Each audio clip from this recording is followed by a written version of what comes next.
Intermittent fasting का diet plan, because बहुत लोगों का दिल करता है जी वो इंटरमिटेंट फास्टिंग पे ही जाएं। एंड 12 बजे से 8 बजे की मैं विंडो रख रही हूँ, यानी कि आपने इसमें 16 घंटे भूखे रहना है, 8 घंटे खाना है। अस्सलाम वालेकुम। इंटरमिटेंट फास्टिंग किन लोगों के लिए नहीं है? कोई भी ऐसा पेशेंट जो कि शुगर की दवाइयों पे है, वो डॉक्टर से पूछे बगैर, वो डाइटिशियन से कंसल्ट किए बगैर कभी भी इंटरमिटेंट फास्टिंग नहीं शुरू कर सकता। शुगर लो हो जाएगी।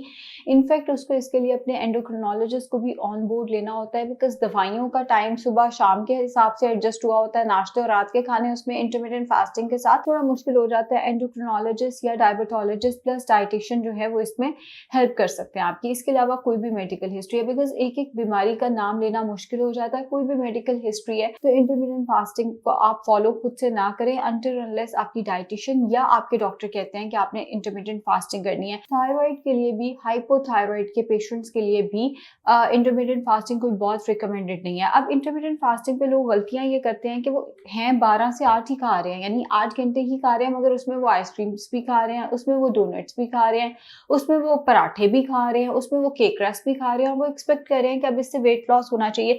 जस्ट बिकॉज आपने अपनी ईटिंग विंडो छोटी कर दी है डजंट मीन कि आपका वेट लॉस होगा अनटिल और अनलेस आप अपनी कैलोरी को रिस्ट्रिक्ट नहीं कर रहे, आप अपनी कैलोरीज काउंट को कम नहीं कर रहे। मतलब अगर आप उतनी ही कैलोरीज ले रहे हैं जितनी आप 12 घंटे खा के या 14 घंटे खा के या 16 घंटे खा के ले रहे थे, तो इंटरमिटेंट फास्टिंग ने कोई असर नहीं करना आपको। आपने इसका जो मैंने फायदा देखा है ज्यादा, वो यही होता है कि आपको पता होता है एक रोजा शुरू हो गया आपका, अब आप 8 बजे के बाद कुछ नहीं खा सकते, तो वो जो हम इधर से चख लिया उधर से चख लिया वो वाली चीजें आपकी कम हो जाती हैं। एक तो वो वेट लॉस में हेल्प करती है, फिर दूसरा मील्स भी आपके थोड़े से कम हो जाते हैं, ज्यादा खाया नहीं जाता। But clean eating intermittent fasting के साथ भी जरूर करनी चाहिए। चलिए मैं डाइट प्लान शुरू करती हूँ।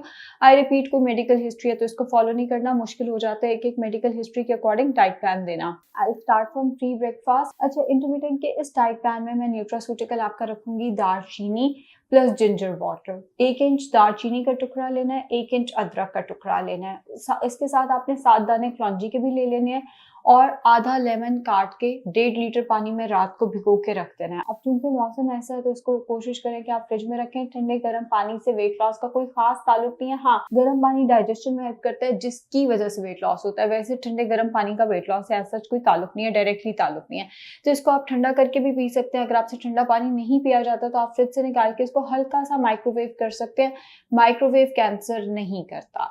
1 गिलास उठकर पीना है, बाकी थोड़ा थोड़ा करके पूरे दिन में फिनिश करना है। ब्रेकफास्ट इसमें मैं 12 बजे रख रही हूँ, आप अपनी विंडो को रीएडजस्ट कर सकते हैं। एंड मैं थोड़े से ऑप्शंस डिफरेंट कर रही हूँ। इसमें आपने ये करना है, 2 खाने के चम्मच ओट्स, रात को 1 गिलास दूध जो कि बगैर बलाई के उसमें भिगो के रख देना है। सुबह उठ के उसमें 2 स्लाइसेस ऑफ मैंगो या आधा केला या आधा सेब ब्लेंड करके ओट्स की स्मूदी पीनी है। इससे ये होगा, आपके कार्ब्स भी आ जाएंगे, डेयरी भी आ जाएगा। अगर आपको ये नाश्ता नहीं करना तो हमारे पास सेकंड ऑप्शन होगी, 2 अंडे जर्दी के साथ ज्यादा सारी वेजिटेबल्स उसके अंदर ऐड कर लें। क्योंकि मेडिकल हिस्ट्री मैंने मना कर दिया तो बीपी के पेशेंट्स तो वैसे ये डाइट प्लान फॉलो ही नहीं कर सकते, तो बीपी का इस डाइट प्लान से कोई मसला नहीं होगा। 2 अंडे जर्दी के साथ ज्यादा सारी वेजिटेबल्स डाल दें। एंड उसके साथ आप या तो ग्रीन टी का कप ले सकते हैं। ग्रीन टी अगर आपको नहीं लेनी तो बेहतर ऑप्शन ये है कि आप 10 tablespoon low fat yoghurt, 10 खाने के चम्मच दही बगैर मलाई के इसके साथ इस्तेमाल कर लें। अगर आपको ये नाश्ता भी नहीं करना तो थर्ड ऑप्शन होगी हमारे पास बेसन का चिल्ला। 3 खाने के चम्मच बेसन, उसके अंदर 1 अंडा डालना है, ज्यादा सारा वेजिटेबल्स डाल के उसका आपने चिल्ला बना लेना है, और उसके साथ 4 से 5 खाने के चम्मच दही लेना है रायता बनाकर।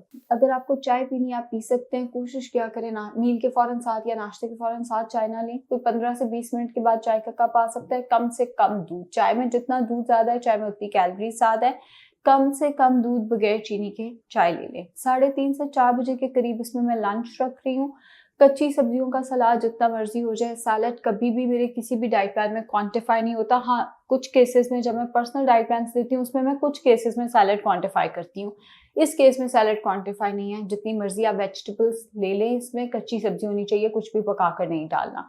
उसके साथ जो सालन घर में पका है, 1 छोटी कटोरी आपने सालन की खा लेनी है। आलू मना है, उसके अलावा जो सालन आप लेना चाहें आप ले सकते हैं। अगर आपको ये ऑप्शन नहीं पसंद आई तो इसकी जगह पे आप ये कर सकते हैं कि कच्ची सब्जियों के सलाद में 10 खाने के चम्मच उबले चने, काले चने भी हो सकते हैं, सफेद चने भी, या रेड बीन्स डाल दें। अगर आपको ये भी नहीं लेना तो घर के बने 2 चिकन के कबाब ले लें। हथेली से बड़ा कबाब नहीं होना चाहिए। हाँ, अगर सीख कबाब है तो 2 सीख कबाब लेने हैं। घर के बने फ्रोजन आइटम्स इसमें नहीं चलेंगे। 5:30 से 6:30 बजे के करीब आपने एक सेब लेना है, सेब नहीं मिलता तो एक आड़ू, नहीं तो एक नाशपाती, वो भी नहीं मिलती तो एक छोटी कटोरी में जितने जामुन आ जाते हैं वो ले लें, वो भी नहीं लेना तो 3 आलू बुखारे या 4 खुबानी का इस्तेमाल किया जा सकता है। 7:30 बजे रात का खाना शुरू कर देना है एंड इस डाइट प्लान में मैं चावल नहीं रख रही। आधी सूखी रोटी, जो रोटी घर में बनती है उसको आधा कर देना है, उसके साथ आपने सालन जितना मर्जी ले लें। आलू मना है, दाल भी इवन अलाउड है, सालन जितना मर्जी, रोटी आधी ही रहेगी। इस टाइम पे आपने अपनी विंडो को क्लोज कर देना है। इसमें डिनर में मैंने सैलड ऐड नहीं किया। हाँ, अगर आपको सैलड पसंद है या आपको कच्ची सब्जियां खाना पसंद है तो आप इस टाइम पे भी सैलड का इस्तेमाल कर सकते हैं। अब 10 बजे के करीब आपने 2 खाने के चम्मच इसबगोल 2 ग्लास नीम गर्म पानी में डाल के लेना है। 1 ग्लास नीम गर्म पानी में 2 खाने के चम्मच इसबगोल डाल के वो पीना है, उसके ऊपर से 1 ग्लास पानी और पी लेना है। 12 बजे, रात 12 बजे अगर आप जाग रहे हैं तो आपने ग्रीन टी का कप पीना है। अगर आप सो गए हैं तो आपने ऑब्वियसली ग्रीन टी का कप नहीं पीना। इस सारे डाइट प्लान में ग्रीन टी का इस्तेमाल आप जितनी दफ़ा करना चाहें आप कर सकते हैं। पानी का इस्तेमाल ज़्यादा, खाना आपका कम ऑयल में बने, half an hour brisk walk dinner से बिल्कुल पहले ज़रूरी होगी इस डाइट प्लान में। इस डाइट प्लान को फॉलो करके आप 6 से 8 किलो वजन महीने में आसानी से कम कर सकेंगे। उम्मीद है जिन लोगों को बड़ा शौक था कि हमें इंटरमिटेंट का डाइट प्लान दिया जाए, उनका कंसर्न पूरा हो जाएगा। शुक्रिया।